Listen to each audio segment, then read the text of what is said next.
আসসালামু আলাইকুম রহমতুল্লাহি ওয়া সম্মানিত দর্শক, আমাদের দেশে কতগুলো পিলে চমকানো ঘটনা ঘটছে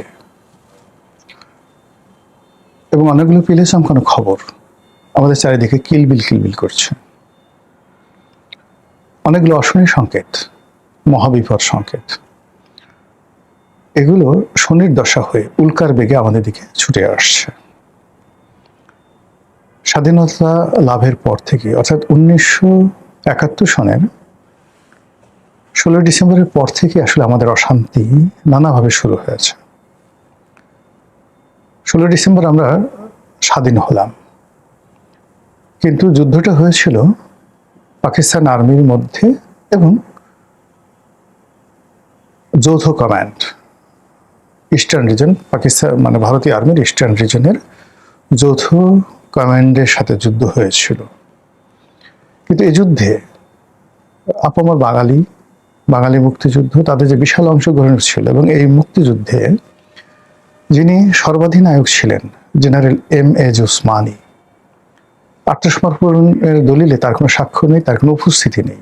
এমনকি তিনি কলকাতা থেকে যখন একটা প্লেনে করে আসছিলেন, তখন তার প্লেনে কে বা কারা গুলি করে সেই প্লেনটাকে ফুটো করে দিয়েছিল কুমিল্লার এই জায়গাতে। সেই ফুটো করা প্লেন নিয়ে তিনি এবং সেই প্লেনে শেখ কামালও ছিলেন, এবং সেই প্লেনে প্রয়াত গণস্বাস্থ্য কেন্দ্রের ডাক্তার জাফরুল্লাহ চৌধুরীও ছিলেন। তারা এই সিলেটে জরুরিভাবে সেই প্লেন অবতরণ করতে বাধ্য হন, প্রাণে বেঁচে গিয়েছিলেন, আদারওয়াইজ আগুন ধরে গেলে তারা মারা যেতেন।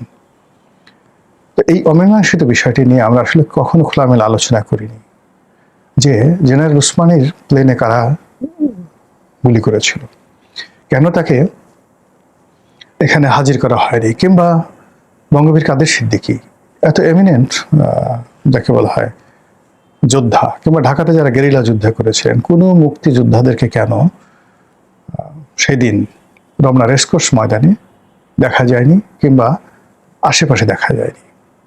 It's a huge question. তখন থেকে আমাদের একটা বিশাল যাকে বলা হয় প্রশ্ন, যন্ত্রণা। দ্বিতীয়ত, বঙ্গবন্ধু তখন ছিলেন পাকিস্তান কারাগারে। আমরা মূলত বঙ্গবন্ধু যেদিন বাংলাদেশে আসছে 10ই জানুয়ারি, মূলত সেই দিন আমরা আসলে দ্বিতীয় স্বাধীনতা পেয়েছি, নট 16 ডিসেম্বর। এর কারণ হলো বঙ্গবন্ধুর হয়তো ঐশ্বরিক, হয়তো প্রাকৃতিক, হয়তো তার নিজের কর্তৃত্ব, তিনি বুদ্ধি করে পাকিস্তান কারাগার থেকে বের হয়ে সোজা ইংল্যান্ডে চলে গেলেন। তিনি বাংলাদেশে আসলে তার উপরে যে আক্রমণ চালানো হতো না এবং তার প্লেনে যে গুলি করা হতো না, হু সেইস, তিনি সেখান থেকে পাকিস্তানের রেড ক্রসের যে বিমানে করে ইংল্যান্ডে গেলেন। ইংল্যান্ডের রয়্যাল এয়ারফোর্সের প্লেনে করে তিনি ভারতে এলেন, সোজা ভারতে এলেন। ফলে ভারত তাকে প্রোটোকল দিতে বাধ্য, আর ভারতের প্রোটোকল নিয়ে তিনি বাংলাদেশে এলেন এবং আসার সময় তিনি যেটি কনফার্ম করে এলেন সেটা হলো কবে বাংলাদেশ থেকে ভারতের সৈন্য যাবে। এবং বঙ্গবন্ধু যদি সেই কাজটি না করতেন, ইন্দিরা গান্ধীর সাথে তার প্রথম বৈঠক এবং এয়ারপোর্টে দাঁড়িয়ে, তাহলে এখনো পর্যন্ত ভারতের সৈন্য থাকতো, অথবা ভারত সিকিম হতো, কাশ্মীর হতো, not more than that, Bangladesh Sikkim হতো, কাশ্মীর হতো। এই কথা এখন মুক্তিযুদ্ধ বিরোধী যারা শক্তি তারা সেভাবে বলে।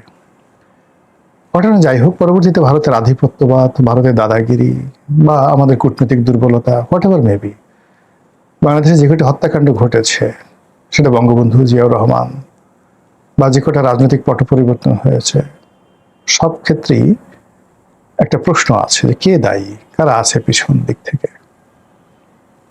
তারপর এই যে স্বাধীনতার এত বছর পর, 71 থেকে আজকে 55 বছর, তো এই যে 55 বছর ধরে আমরা বারবার শুধু প্রশ্ন করছি, কি দেখার ছিল কি দেখলাম, কি পাওয়ার ছিল কি পেলাম, কি শোনার ছিল কি শুনলাম।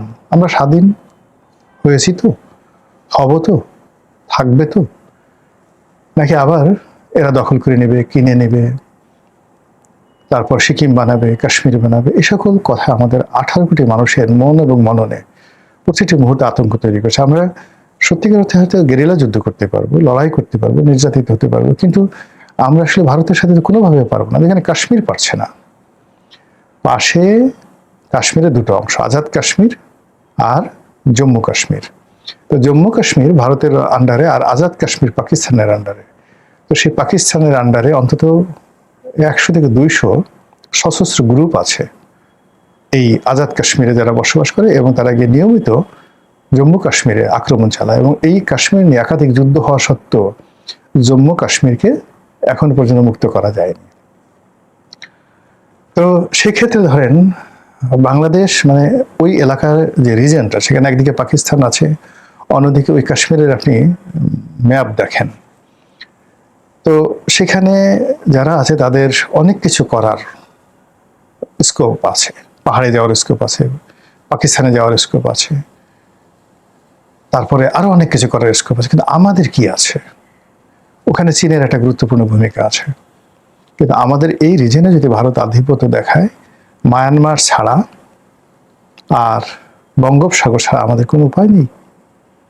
সুন্দরবনে আমরা যেতে পারবো না। তো কাজেই এই যে আমাদের স্বাধীনতা এবং সার্বভৌমত্ব নিয়ে আমরা কখনোই স্বস্তিতে ছিলাম না, এখনো নেই। অন্যদিকে যেটা হলো, সেই স্বাধীনতার পরে জাসদ সৃষ্টি, জাসদের গণবাহিনীর সৃষ্টি, তাদেরকে ভারত ট্রেনিং দিচ্ছে, অস্ত্র দিয়েছে। পূর্ব বাংলা সর্বহারা পার্টি তৈরি করা, MLM এরকম নাকি যেন কয়েকটা মানে উগ্রবাদী সংগঠন ছিল। তো এই সবই ভারতের তৈরি বঙ্গবন্ধু সরকারকে চাপে রাখার জন্য। জিয়া রহমানের জামানাতে কমছে, এরশাদের জামানাতে বেশি কমেছে, কিন্তু বঙ্গবন্ধু একদিনও সুন্দরভাবে ঘুমাতে পারেনি। তো এই যে ভারত, সেই ভারত এখন ইতিহাসের সবচেয়ে সুন্দরতম স্থানে আছে। their power, their money, their military efficiency, ability, সব মিলিয়ে এখন তারা বিশ্বের পরাশক্তি। বলা হয়ে থাকে ষষ্ঠ বিশ্বের মানে 7 নম্বর না 6 নম্বর পরাশক্তি তারা, চীনের পরেই তাদের অবস্থান। তো এই পরাশক্তিটি এখন আমাদের চারিদিকে আটকে আছে এবং তাদের সঙ্গে আমাদের সম্পর্ক খুব খারাপ যাচ্ছে। এরই মধ্যে বাংলাদেশে আওয়াজ উঠছে যে বাংলাদেশে 1.5 কোটি হিন্দু আছে। তো এই যে 1.5 কোটি হিন্দু, 1.5 কোটি হিন্দু, তাদেরকে নিয়ে একটি হিন্দু প্রদেশ গঠন করার, এবং পাকিস্তানে কিন্তু ঠিক বঙ্গবন্ধু সেম আওয়াজটা তুলেছিলেন। মানে পাকিস্তান থেকে আলাদা হয়ে প্রথমে স্বায়ত্ত শাসন চাওয়া হয়েছিল, আলাদা প্রদেশ হিসেবে ছিল স্বায়ত্ত শাসন। এখন হিন্দুরা বাংলাদেশের ভিতরে বসে একটা প্রদেশ চাচ্ছে, আমরা সবাই ওখানে বসবাস করব। তারপর কদিন পরে তারা চাইবে স্বায়ত্ত শাসন। তারপর কদিন পরে বলবে যে না, আমরা আর এখানে থাকবো না, গণভোট হোক, আমরা এখন ভারতের সাথে একত্র হয়ে যাবে। আর এই প্রদেশটা তারা এটা পটুয়াখালী চাচ্ছে না, এই প্রদেশটা তারা চাচ্ছে রংপুরের দিকে, মানে ভারতের সীমান্তের দিকে। এখন এই সকল কথাবার্তা যখন বাংলাদেশে আলোচিত হয়, আপনার কাছে কি মনে হয়? খুব স্বাভাবিক এই প্রশ্নগুলো। 2 নম্বর হলো রাম মূর্তি। কলকাতাতে যে মূর্তি নাই, আসামে ত্রিপুরাতে যে মূর্তি নাই, এরকম একটা বড় মূর্তি নাকি গাইবান্ধাতে তৈরি করা হয়েছে, বিশাল রাম মূর্তি। এই রাম মূর্তি নিয়ে খুব উত্তেজনা চলছে। একদল এই রাম মূর্তি ভাঙতে চাচ্ছে, আর একদল এটা রক্ষা করতে চাচ্ছে। ভারতের পক্ষ থেকে চোখ রাঙানি হচ্ছে যে রাম মূর্তির ধারের কাছে যদি কেউ যায়, যদি চোখ তুলে তাকায় রামের মূর্তির দিকে, চোখ তুলে নেওয়া হবে। রামের বাসভূমিতে, কথিত বাসভূমিতে একটা মসজিদ ছিল বলে তারা একটা ভুয়া আওয়াজ তুলে সেই ঐতিহ্যবাহী বাবরি মসজিদকে তারা ভেঙে চুরমার করে দিয়েছে। কাজী গাইবান্ধাতে যে রাম মূর্তি, সেই রাম মূর্তিকে কেন্দ্র করে যদি ভারতীয় ফোর্স সেখানে আসে, এই আতঙ্কি আপনি কি বাদ দিতে পারেন? এই রাম মূর্তি হঠাৎ করে নির্মাণ করার প্রসঙ্গ আসলো কেন? 2 নম্বর হলো এই রাম মূর্তি তো ঢাকাতে হতে পারতো। 3 নম্বর হলো বাংলাদেশে তো রাম ভক্ত নেই। ভারতের যে 33 কোটি দেবতা, হিন্দুদের যে 33 কোটি দেবতা, তার মধ্যে রাম একজন দেবতা। এবং এই দেবতা বিভিন্ন এলাকাতে, এক এক এলাকাতে এক এক দেবতা জনপ্রিয়। সাধারণত আমাদের এই এলাকাতে, বাংলাদেশ পূর্ববঙ্গ, এই এলাকাতে প্রধান দেবতা কালী, প্রধান দেবতা দুর্গা, দুর্গার সাথে আছে গণেশ, তারপর তার সঙ্গে আছে কার্তিক, সরস্বতী। এই হলো এই অঞ্চলে সরস্বতী পূজা হয়। কিন্তু আপনি গুজরাট বলেন, মুম্বাই বলেন, ওই সমস্ত এলাকায় দুর্গাপূজা হয় না, খুব অল্প। এটা ওরা বলে যে গরিব মানুষের, মানে অসহায় দরিদ্র গরিব মানুষের দেবী। তা আমরা তো গরিব না। ওই সমস্ত এলাকায় রামের পূজা হয়। তো ওখানে যে রামের পূজা হয়, ওখানে শিবের পূজা হয়, যাদের হাতে গদা আছে, শিব এবং রাম। ওখানে গণেশের পূজা হয়, গণেশের হাতে গদা আছে। তো সেই যে উত্তর ভারতের নয়, দক্ষিণ ভারতের রাম, নরেন্দ্র মোদীর রাম, গুজরাটের রাম, দাক্ষিণাত্যের রাম, এটা কেন এই আমাদের উত্তরবঙ্গে চলে এলো? এটা আসার কথা না, কোনো অবস্থাতে আসার কথা না। এখানে যদি দুর্গা মূর্তি হতো, যে আমরা একটা বড় দুর্গা মূর্তি করবো, আমরা ধরে নিলাম যে এটা ঐতিহ্যের অংশ। কালী মূর্তি হতো, তাও আমরা ঐতিহ্যের অংশ ধরে নিতে পারতাম। কিন্তু রাম মূর্তি কেন বাংলাদেশে হবে? রামের সাথে তো এখানে কোনো ধর্মীয় অনুভূতি নাই হিন্দুদের। আপনারা দেখেন, ইতিহাসে দেখান, সেই জিনিসটা বাংলাদেশের মধ্যে ঢুকে গেছে। এটার পরিণতি কি হবে?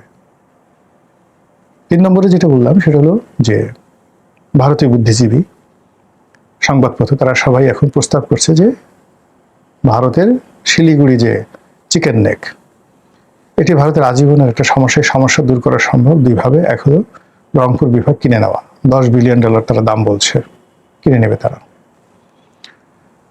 আর দ্বিতীয় হলো যে বাংলাদেশ যদি বিক্রি করতে না চায়, তাহলে এটা দখল করে নিয়ে যাওয়া। এটা ভারতের বুদ্ধিজীবী, জানাতেন বুদ্ধিজীবী না। আমাদের বাংলাদেশে যেমন ডক্টর কামাল, রেহমান সুবাহান, অধ্যাপক রেহমান সুবাহান, ওনাদের মতো মানুষ যখন কোনো একটা কথা বলেন, তখন সেটা আর স্বাভাবিক কথা থাকে না। ঠিক এই পর্যায়ের বুদ্ধিজীবী যারা আছেন, তারা এখন এই ধরনের প্রচারণা চালাচ্ছেন। এদিকে বাংলাদেশের প্রায় 6 কোটি লোকের যে রিপ্রেজেন্টেশন যে দলটির হাতে, আওয়ামী লীগ, এবং অন্ধ, এই 6 কোটি লোক, জামাতের লোকজন এভাবে অন্ধ, আওয়ামী লীগের লোকজন এভাবে অন্ধ। শেখ হাসিনা বঙ্গবন্ধু যদি এই নাম নিয়ে তাদেরকে বলা হয় নদীতে ঝাঁপ দাও, পদ্মা পাড়ি দিতে হবে, সাঁতার না জানলেও পদ্মায় ঝাঁপ দিবে। এই 6 কোটি লোকের যারা নেতৃত্ব, পুরো নেতৃত্ব, 90% নেতৃত্ব এখন ভারত তাদের কবজায় রেখেছে। ফলে এই 6 কোটি লোককে দিয়ে বাংলাদেশের যে কোনো রাজনৈতিক অঘটন ঘটানো, যে কোনো পরিস্থিতি পাল্টে দেওয়া, এবং সেই দলের নেত্রী শেখ হাসিনাকে তারা যেভাবে রেখেছে, তাকে দিয়ে যে কোনো ঘটনা ঘটানোর ক্ষমতা দিল্লির আছে। এ গেল ওইদিকে।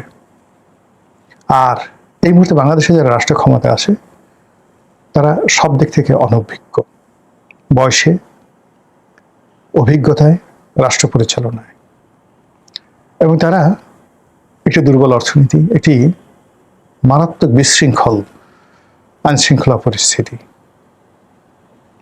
এবং একই সঙ্গে অন্তর্দ্বন্দ্ব, কলহ, বিবাদ, এই সব মিলিয়ে মানে এরকম একটা সরকার, যে সরকারের মতো এরকম দুর্বল সরকার, এমনকি খন্দকার মোশতাকের সরকার দুর্বল বেশি ছিল নাকি ইউনূসের সরকার দুর্বল বেশি ছিল, না তারেক রহমান সাহেবের সরকার বেশি দুর্বল, এগুলো নিয়ে মানুষ আলোচনা করছে। ঠিক সেই অবস্থাতে যখন এরকম ঈশান কোণে একের পর এক দুঃসংবাদ আসছে, একের পর এক অশনি সংকেত আসছে, একের পর এক বাজে কথা আমরা শুনতে বাধ্য হচ্ছি, তখন আলটিমেটলি আমাদের ভাগ্যে কি আছে, তকদিরে কি আছে? কিছু হলো তো, যেহেতু এই দেশে জন্মগ্রহণ করেছি, মুক্তিযুদ্ধকে ভালোবাসি, এদেশের মানুষকে ভালোবাসি, স্বাধীনতা অনুভব করি, এই জন্য খারাপ লাগে। মহান আল্লাহ আমাদের সবাইকে হেদায়েত দান করুন, হেফাজত করুন। আসসালামু আলাইকুম ওয়া রাহমাতুল্লাহি ওয়া বারাকাতুহু।